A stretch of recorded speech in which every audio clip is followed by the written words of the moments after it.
8월 4일 수요 예배 온라인으로 함께 드리시겠습니다. 먼저 우리를 사용하소서 함께 찬양하시겠습니다.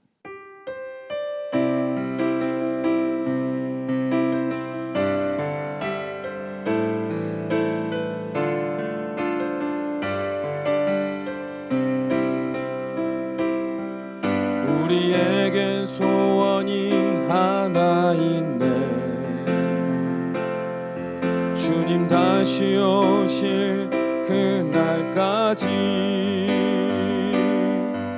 우리 가슴에 새긴 주의 십자가 사랑, 나의 교회를 사랑케 하네. 주의 교회를 향한 우리 마음, 희생과 포기와 가난과 고난, 하물며 죽음조차 우릴 막을 수 없네. 우리 교회는 이 땅의 희망, 교회를 교회되게, 예배를 예배되게 우릴 사용하소서. 진정한 부흥의 날 오늘 임하도록 우릴 사용하소서.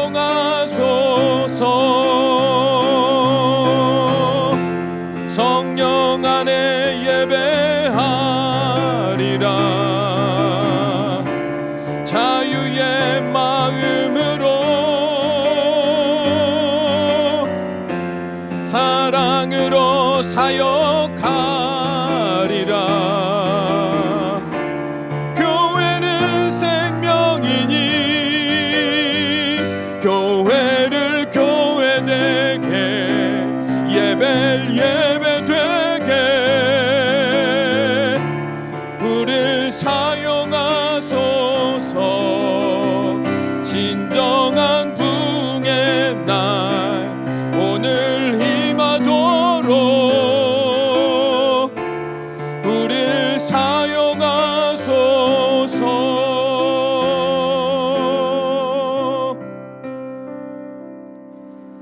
아멘. 우리 함께 기도하십니다. 세상이 어떤 소리와 소문이 일어난다 할지라도 오늘도 여전히 구원의 역사를 이루시는 위대하신 아버지 하나님, 그 하나님을 찬양하며 주의 백성들이 엎드려 예배합니다. 우리의 마음을 받아주시사 그 마음에 우리를 새롭게 하며 또한 거듭나게 하며 능력 있게 하는 주의 거룩한 말씀을 부어주셔서 이 예배를 드리는 모든 사람들이 주의 강하신 능력, 강권하심 안에서 새로운 소망을 발견하고 또 한 차원 더 자란 믿음을 부여잡고 하나님과 동행하며 전혀 다른 인생, 한 번도 꿈꿔본 적 없었던, 그러나 꿈꿀 수도 없는 그 놀라운 순간들을 만나는 복된 인생들이 될 수 있도록 인도하여 주시옵소서. 우리 주 예수님의 이름으로 기도합니다. 아멘. 말씀 보시겠습니다. 오늘 함께 보실 말씀은 디모데후서 4장 16절에서 18절까지의 말씀입니다. 디모데후서 4장 16절에서 18절까지의 말씀, 우리 한 목소리로 함께 읽습니다. 내가 처음 변명할 때에 나와 함께한 자가 하나도 없고 다 나를 버렸으나 그들에게 허물을 돌리지 않기를 원하노라. 주께서 내 곁에 서서 나에게 힘을 주심은 나로 말미암아 선포된 말씀이 온전히 전파되어 모든 이방인이 듣게 하려 하심이니 내가 사자의 입에서 건짐을 받았느니라. 주께서 나를 모든 악한 일에서 건져내시고 또 그의 천국에 들어가도록 구원하시리니 그에게 영광이 세세 무궁토록 있을지어다. 아멘. 오늘 말씀의 제목은 내가 사는 이유입니다. 여러분은 지난 날을 살아오면서 만났던 수많은 삶의 어려운 문제들, 그 고난들을 어떻게 해결해 왔습니까?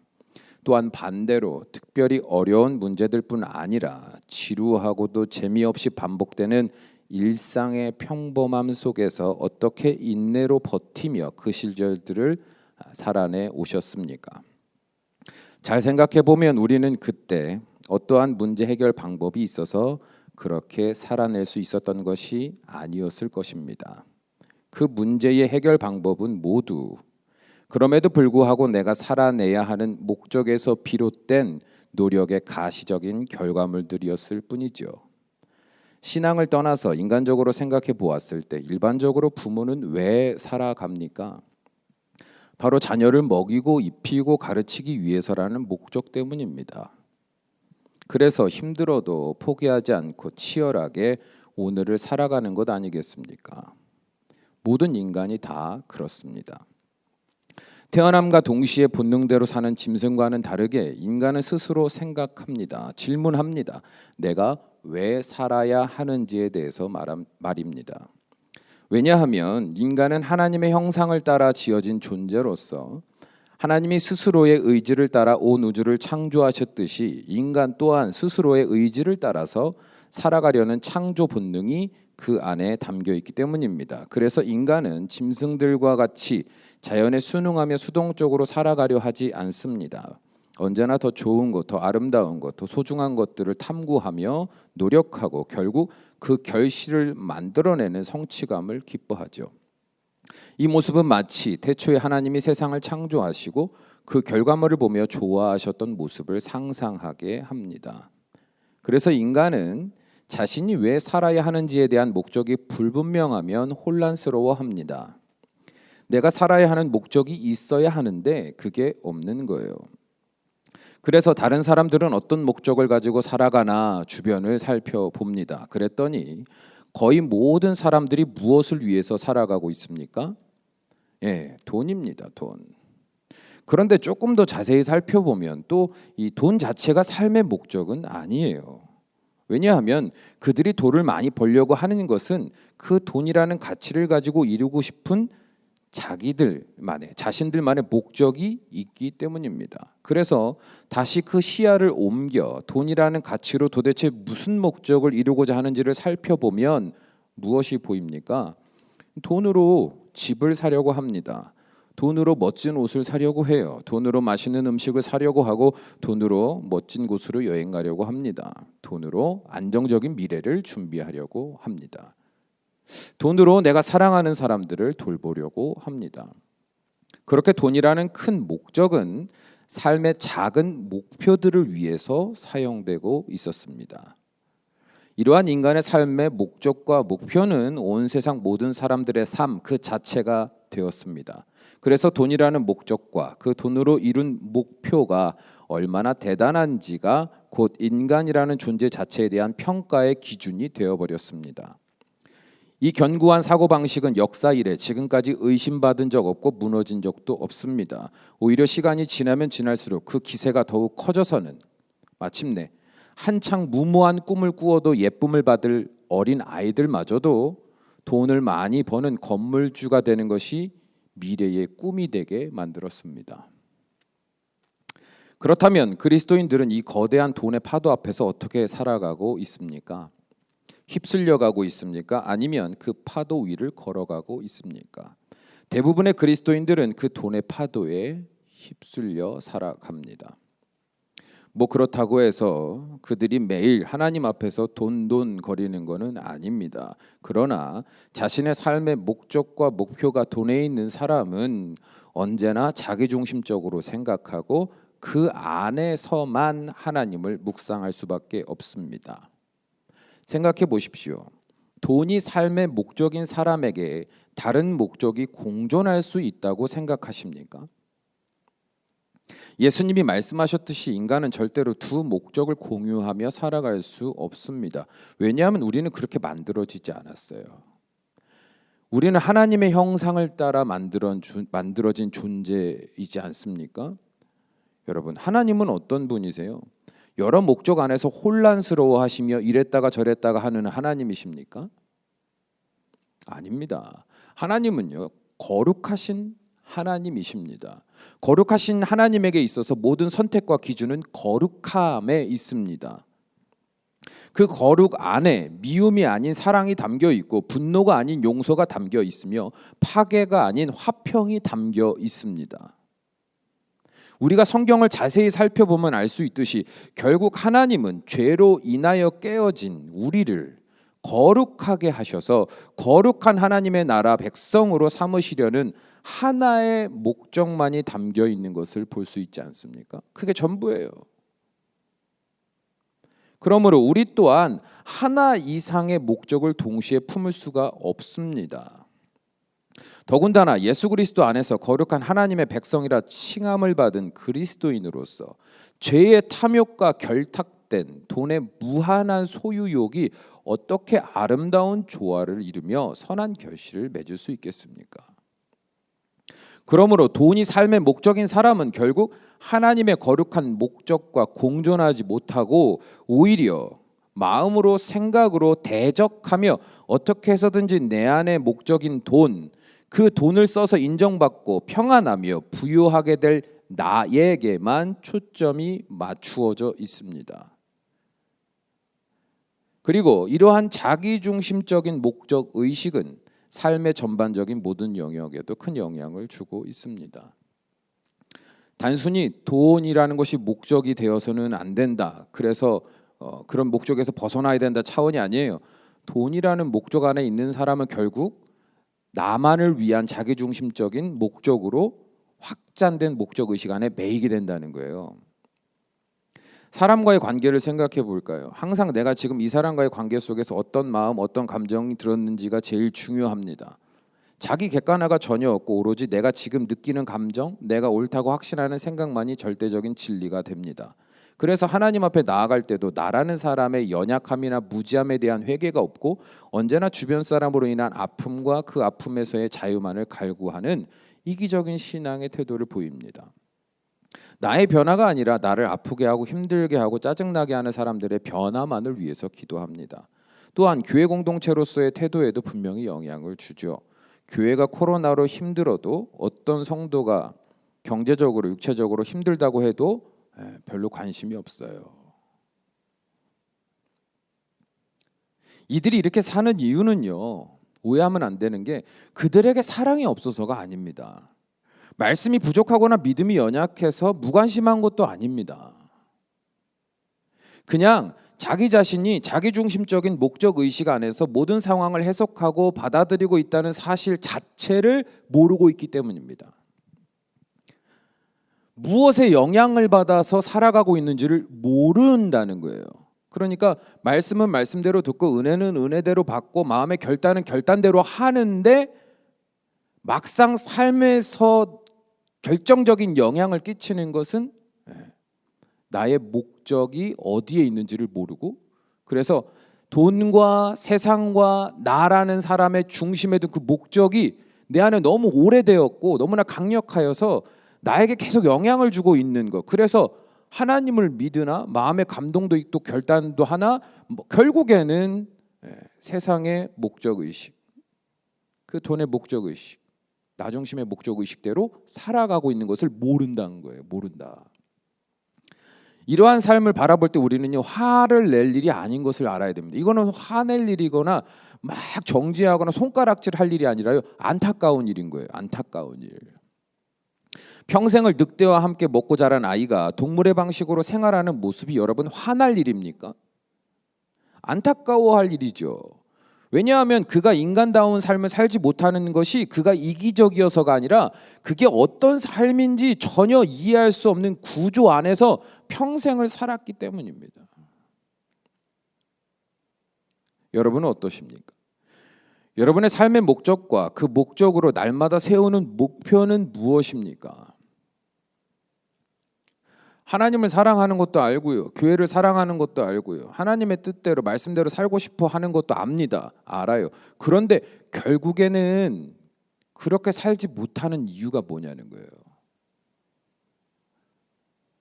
내 안에 부서지지 않는, 무너진 적 없는 분명한 목적이 말씀 안에서 비롯된 것이 아니기 때문이다라는 거. 그거를 우리는 깨달아야 된다는 거예요. 그리고 더 나아가 하나님과의 관계나 교회 공동체와의 하나됨에 있어서 수동적인 태도로 살아가고 있다면 여러분 그 이유가 무엇인지를 고민해 봐야 돼요. 영적 게으름 때문인가? 아니면 나도 모르는 내 마음의 거부 반응 때문인가? 고민해 봐야 된다는 거예요. 사도 바울은요, 오늘 본문의 말씀을 통해 우리에게 중요한 메시지를 전달해 줍니다. 그것이 뭐냐 하면 마음의 목적이 그리스도 안에 있는 사람이 사고하는 방식, 세상을 이해하는 방식, 그래서 결단하는 방식이 어떤 모습인지 우리에게 선명하게 보여주고 있습니다. 16절을 보면 내가 처음 변명할 때에 라고 이렇게 말하는데 이 말은 곧 이제 그가 1차로 첫 번째로 로마 감옥에 수감되어서 그 법정에서 스스로 변호하며 재판을 받았을 때를 말합니다.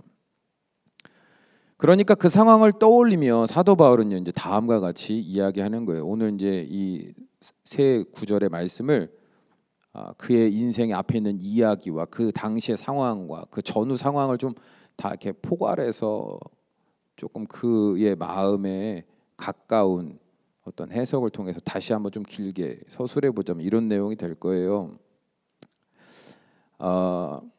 내가 처음으로 고소를 당해 로마 감옥에 갇혔을 때, 그리고 내가 나를 위해서 스스로 변호하며 재판을 받아야만 했을 그때 내 주변에는 아무 사람도 없었단다. 다 나를 버렸고 나를 외면했지. 아마도 그들은 로마가 황제 숭배를 조장하는 그 풍조를 대적하며 나와 함께 하나님만 섬긴다고, 그게 우리의 믿음이 되어야 한다고 말할 만한 용기가 없었을 거야. 그들의 마음을 다 이해한다. 그러나 그렇다고 해서 내 마음이 힘들지 않은 것은 아니었지. 하지만 그럼에도 불구하고 내가 그 시간을 버틸 수 있었던 것은 주님이 내 곁에 서서 나와 함께 하셨기 때문이야. 내가 처음 로마로 갈 생각을 하지 못했을 때 성령님은 이미 밀레도에서 말씀하셨었지. 내가 예루살렘으로 가야 하는데 그 이유가 바로 내가 거기서 결박당하고 환난을 당해야 하기 때문이라고 말이야.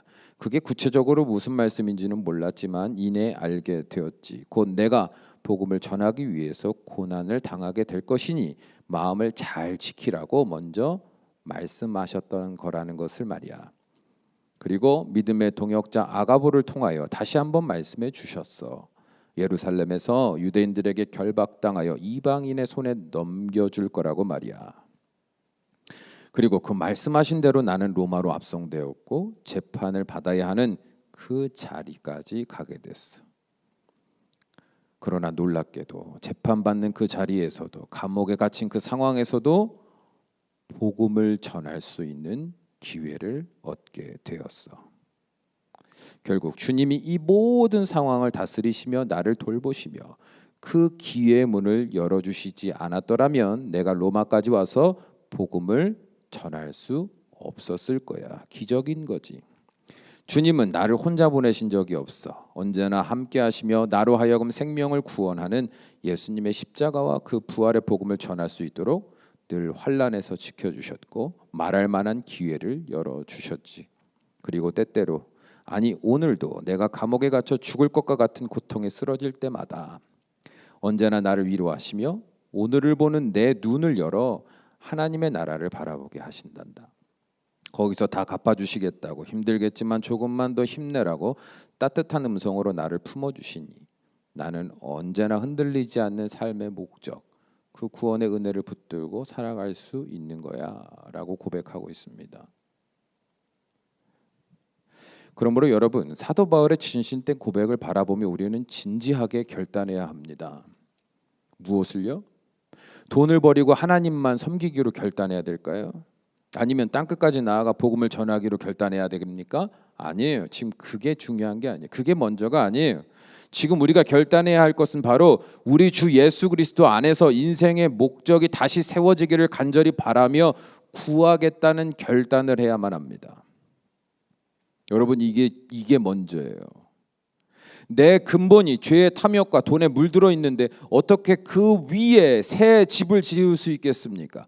밑빠진 독에 물 붓는 것과 같습니다. 말씀을 아무리 들어도 예배를 아무리 드려도 소용이 없습니다. 왜냐하면 내 삶의 목적 자체가 하나님의 거룩한 목적과 연합할 수 없는 돈과 자기중심의 목적이기 때문에 그렇습니다.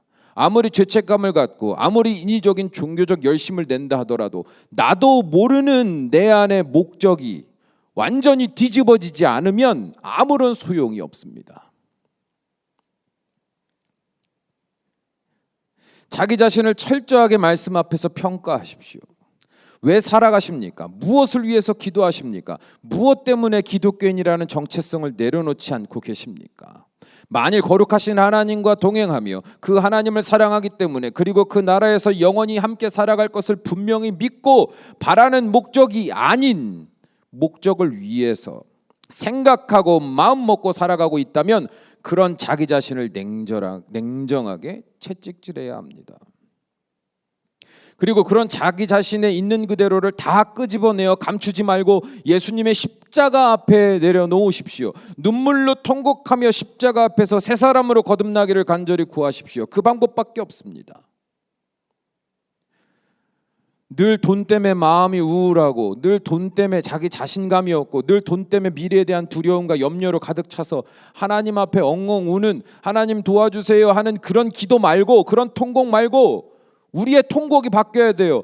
하나님, 내가 돈 때문에 내 생각과 마음이 온통 지배당하고 그 안에서 생각하고 마음 먹고 하는 모든 것이 매여 있습니다. 주여 나를 불쌍히 여기소서. 주여 나를 건지소서. 내 마음의 목적이 돈과 나에 있지 않게 하시고 내 마음의 목적이 예수 그리스도 안에서 완전히 새로운 내가 되게 하여 주시옵소서를 통곡하며 구해야 된다고요. 가정의 문제로 늘 통곡하며 기도하십니까? 기도할 수 있어요. 저도 울면서 기도한 날 많아요. 그러나 바뀌어야 된다는 거예요. 하나님이여 온통 가족의 문제로 울고 웃는 그 모든 것이 내 인생이 전부가 된 나를 주여 불쌍히 여기소서. 내 안의 목적이 온통 내 가족이 되어 내 모든 신앙의 이유가 그 안에 있지 않게 하시고 주여 내 안의 목적이 바뀌어지게 하셔서 내 안의 목적이 더 이상 가족이 아니라 하나님께 다 맡겨드리고 내 안의 목적이 오직 하나님께만 그의 나라와 그의 영광과 영원 구원을 위해서 나를 마음껏 사용하시는 그날 그 순간을 목적으로 목표로 살아갈 수밖에 없는 그 삶을 기뻐하며 내 생명까지도 내어드리기로 작정할 수 있는 진짜 믿음의 사람이 될 수 있도록 주님 내 안의 목적을 고쳐주시옵소서. 이거는 우리가 노력해서 되는 게 아니에요. 신앙의 몇 번의 노력으로 그냥 어느 날 갑자기 되는 것도 아니고 어떤 신앙의 행위를 더 열심히 쏟아붓는다 그래서 이게 바뀌는 게 아니라는 거예요. 근본이 바뀌는 건데 이 근본을 바꾸는 것은 우리의 힘으로 절대 할 수 없어요. 우리가 할 수 있는 건 뭐예요? 내 목적, 그 목적에서 비롯된 모든 생각의 방식, 감정의 방식, 사고의 방식, 그 계획의 방식, 이 모든 것을 냉정하게 말씀으로 평가하고 우리가 할 것은 인정하고 나아가 있는 그대로 쏟아놓고 주님의 도우심을 구하는 것. 이게 우리가 할 수 있는 최선인 거예요. 그러면 주님은요 너무 기뻐하시며 우리의 영혼을 끌어안으시고 이제는 우리를 수수시켜 주십니다. 내 생각을, 내 마음을, 내 상식과 기준과 그리고 그 모든 것의 시작이 되는 목적을 주의 말씀 안에서 완전히 도려내십니다. 제가 이런 신앙의 문제로 상담을 하거나 같이 이제 교육을 하거나 훈련을 할 때 제가 항상 반복하여서 이제 보게 되는 게 경험하게 되는 게 뭐냐면 하나님이 그런 사람들을 붙여주시고 그런 기회를 주셔서 이제 거기에 집중해서 하다 보면 하나님이 제일 먼저 하는 게 여러분 뭔지 아세요? 뭐 지식으로 더 가르치고 이거는 이거다, 기도는 이거다, 말씀은 이거다 이거를 먼저 쏟아붓지 않으세요. 하나님이 제일 먼저 하시는 게 뭐냐면 주의 거룩한 말씀이 그 사람의 능력이 되게 하시기 위해서 하나님이 제일 먼저 하시는 것은요 그 안에 있는 것을 드러내는 것을 항상 먼저 하시더라고요. 말씀의 방향도 성령님의 역사도요 제일 먼저 일하시는 부분은요 이미 자리 잡고 있는 그 견고한 그 사람의 사고방식의 틀, 그 목적의 모든 근본적인 뿌리를요 다 뽑아내세요. 그래서요, 이 과정을 경험하는 사람들이 공통적으로 경험하게 되는 게 뭐냐면요, 기도하는 것을 다시 배워요. 그러니까 예전에는 헛된 목적 속에서 헛된 기도, 어떻게 보면 잘못된 방향성 안에서 막 습관적으로 막 눈 감고 아무렇게나 해도 입에서 막 습관적으로 나왔던 기도들이 싹 사라져요. 그러니까 어떻게 기도해야 돼요? 물어봐요. 본인도 당황하죠. 기도를 하려고 눈을 감는데 이제는 떠오르는 게 달라지는 거예요. 예전에는 그냥 막 떠올랐거든요. 왜냐하면 몇십 년 동안 기도했던 거니까. 근데 주님께서 그 사람을 새롭게 하시려고 훈련하시고 막 치열하게 회개하게 하시고 인정하게 하시고, 와, 내 안에 이런 게 있었구나 깨닫게 하셔서 막 드러내고 하시고 난 다음에 하나님이 새롭게 그 안에 그 영적 생태계를 바꾸셔서 구조 작업을 새롭게 하실 때 사람들이 놀란다니까요. 기도를 어떻게 해야 되는지 당황하는 거예요. 말씀을 듣는데 듣는 태도가 달라져서 자기 자신이 이상해요. 삶으로 살아가는데 예전에는 당연히 이렇게 생각할 것이 이제는 그렇게 생각이 안 되는 자기 자신에 당황해요. 완전히 다 바뀌어 놓으셨으니까. 네. 주님은 수술시켜 주신다는 거예요. 완전히 새롭게 하십니다. 그 변화의 과정을요, 기쁨으로 경험하게 돼요. 그 변화의 과정을 웨슬리는 뭐라고 말했어요? 요한 웨슬리는 성화의 과정이라고 그랬죠. 거룩하게 되어져 가는, 거룩하게 되어져. 한 번에 뭐가 딱 되는 게 아니에요. 그 과정을 잘 이해하셔야 돼요. 우선은 내가 인정해야 돼요. 그리고 도움을 구해야 돼요. 이거 없으면요, 쏟아붓고 뭔 짓을 해도 소용없다고요. 아시겠어요? 나는 뭐 내가 문제 없습니다. 나는 뭐 신앙생활 잘하고 있습니다. 인생이 다 그렇죠. 돈 없이 어떻게 삽니까? 세상살이 그렇게 살고 또 하나님도 바라고 어쩔 수 없는 인생이죠. 이렇게 딱 단정 지으면 솔직히 하나님이 하실 수 있는 게 없어요. 은혜는 근데 못 느끼는 게 아니라니까요. 은혜도 받아요. 마음의 결단도 있어요. 막 감동도 있어요. 근데 결론은 항상 뭐라고요? 이미 내 안에 견고하게 자리 잡은 그 돈의 나중심의 그 세상의 목적이요, 결국엔 나를 주도해요. 그러니까 스트레스 받아. 신앙생활 안 하는 거는 아닌데 막상 삶에서는 변화도 없고 뭔가 결정적인 결단의 순간이 되면은 막 하나님을 믿음으로 담대해야 되는데 막 오히려 막 바짝 쫄아가지고 염려하고, 또 하나님을 믿음으로 평안하고 잠잠히 인내해야 되는데 조급하고 성급하고 불안하고 막 도대체 왜 이러지? 하나님께 드리는 게 너무 아깝고 이웃과 나누는 게 너무 아깝고, 그러니까 자기가 이상하잖아요. 근데 이상한 것 같은데 고치려고 하지는 않아요. 왜? 신앙생활은 계속 하니까요. 그러니까 말도 안 되는 그 영적인 그 이중적 태도, 그냥 그렇게 계속 사는 거예요. 하나님 뜻, 다른 영혼의 구원, 나의 삶의 범주를 넘어서는 하나님의 시야를 경험을 못하고 항상 내 것만, 내 삶, 내 안에, 내 문제 이렇게만 보이는 거예요. 평생. 이상하지 않습니까? 이상하다고 의심을 해야 돼요.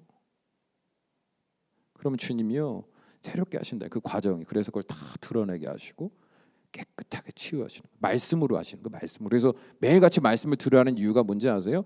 말씀이 어느 날인데 강권돼 가지고 한 번에 확 드러내는 게 아니라요, 계속 인정케 하시고 고백케 하시고 회개하게 하시고, 그래서 내 안에 오랜 세월 묵은 그 견고한 틀을 하나하나 뜯어내시거든요. 맞아요 주님, 아멘. 맞아요 주님, 아멘. 그렇게 되기를 원합니다. 고백할 때마다 하나하나 뜯어내세요. 그리고 하나님이 다시 말씀으로 하나하나 틀을 만드시는 거예요. 그리고 그것이 시간이 계속 되어질수록, 물론 그 과정이 지루할 수 있어요. 이게 뭐 되는 거 맞나? 지금 내가 뭐 하는 거 맞나? 의심될 수도 있어요. 당장의 극적인 변화가 없으니까요.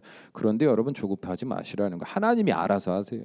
조급해서 될 일이 아니고, 우리의 상황을 누구보다 잘 아시는 하나님이요, 아주 지혜롭게, 아주 완벽하게 그 시간과 상황을 다 만드시고, 그래서 그 과정을 쭉 살게 하세요. 건강하게, 무리되지 않게, 견고하게 하나하나 우리를 새롭게 만들어 가신다는 거예요.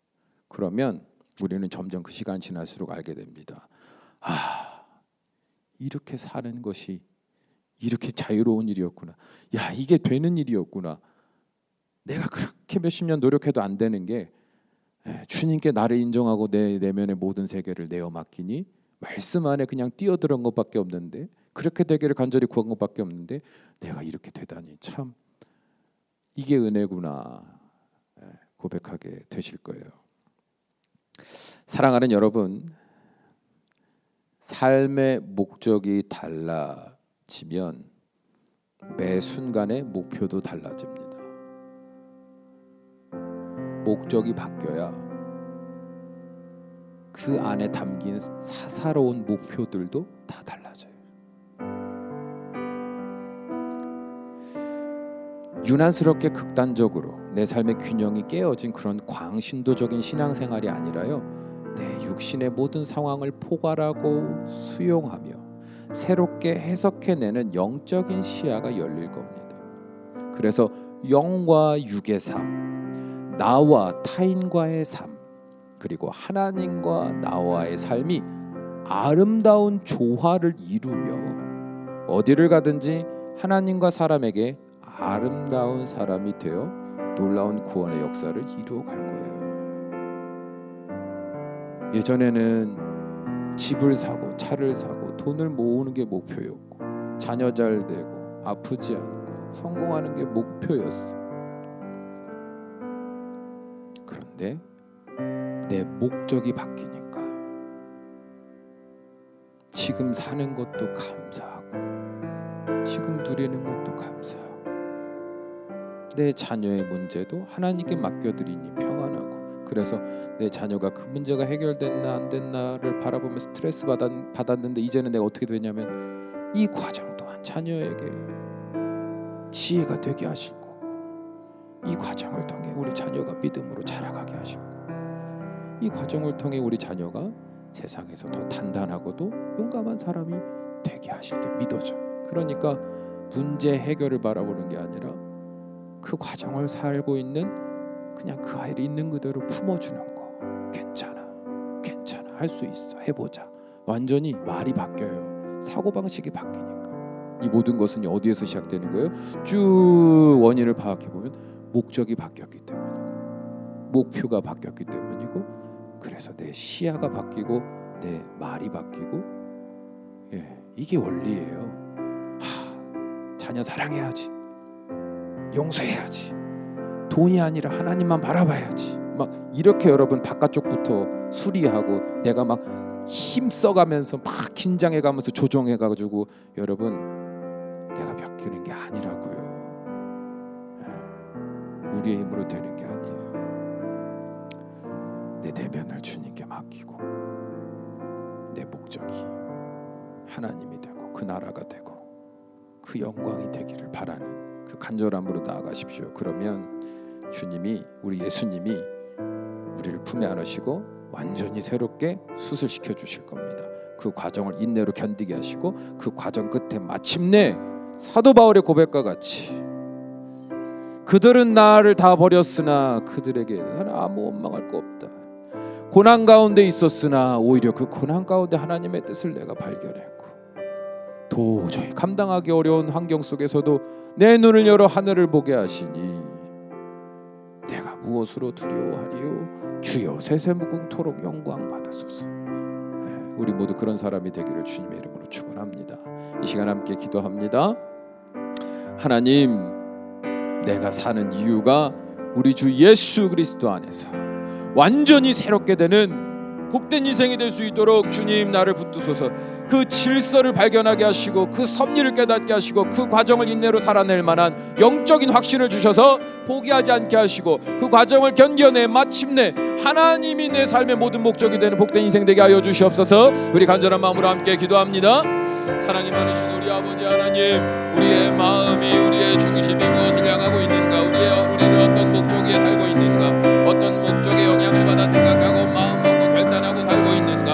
아버지여, 눈을 떠보게 하소서. 아버지, 우리가 눈을 감은 자와 같이 귀 먹은 자와 같이, 아버지 다리 분별하지 못하는 자와 같이, 아버지 내가 지금 무엇을 목적으로 살고 있는지도 알지 못하고 고민하지도 않은 채 그저 종교적인 열심과 율법적인 결단으로만 아버지 자신의 신앙생활이 전부라고 생각하는 아버지 어린아이와 같은 시야를 버리게 하시고, 아버지 이 시간 우리의 마음이 돌아볼 수 있도록 성령 하나님이여 우리의 눈을 뜨게 하소서. 성령 하나님이여 떠오르게 하소서. 기억나게 하소서. 아버지 느끼게 하여 주시옵소서. 감추어진 것들이 드러나게 하시고 말씀 가운데 아버지 날마다 통하며 정직하게 모든 걸 아뢰내며 주여 나를 고치소서. 주여 나를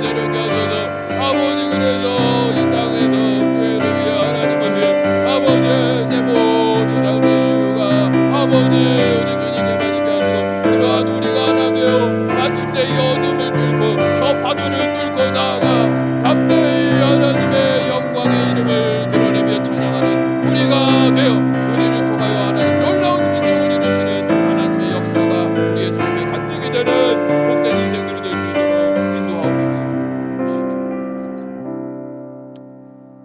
아버지 하나님, 우리의 눈을 열어 주시옵소서. 감추어진 것이 드러나게 하시옵소서.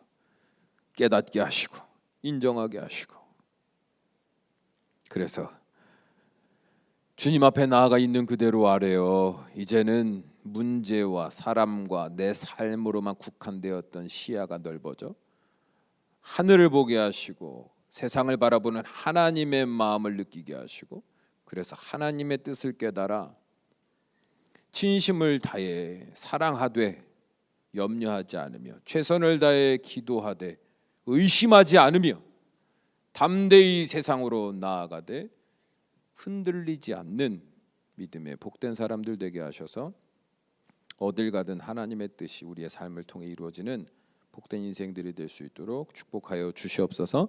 예수님의 이름으로 기도합니다. 아멘.